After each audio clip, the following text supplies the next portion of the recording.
622 খ্রিস্টাব্দে মদিনায় হিজরতের পর নবী মুহাম্মদ সাল্লাল্লাহু আলাইহি ওয়াসাল্লাম নিজ হাতে এই মসজিদের ভিত্তি স্থাপন করেন।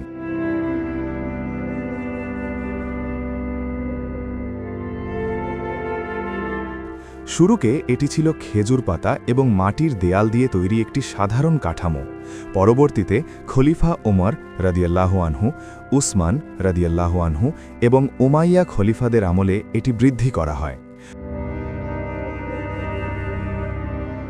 বর্তমানের মসজিদে নববী পৃথিবীর অন্যতম বৃহত্তম মসজিদ, যেখানে একসাথে প্রায় 10 লক্ষ মানুষ নামাজ পড়তে পারেন।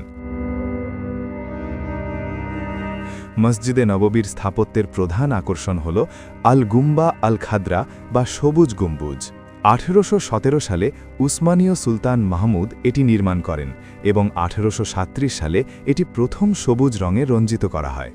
এর নিচেই নবী মুহাম্মদ সাল্লাল্লাহু আলাইহি ওয়াসাল্লাম এবং প্রথম 2 খলিফার রওজা মুবারক অবস্থিত। মসজিদের বর্তমান স্থাপত্যে আধুনিকতার চরম উৎকর্ষ দেখা যায়, বিশেষ করে আঙিনায় থাকা 250টি বিশালাকার ছাতা, যা দিনের বেলায় খুলে গিয়ে ছায়া দেয় এবং রাতে বন্ধ হয়ে যায়।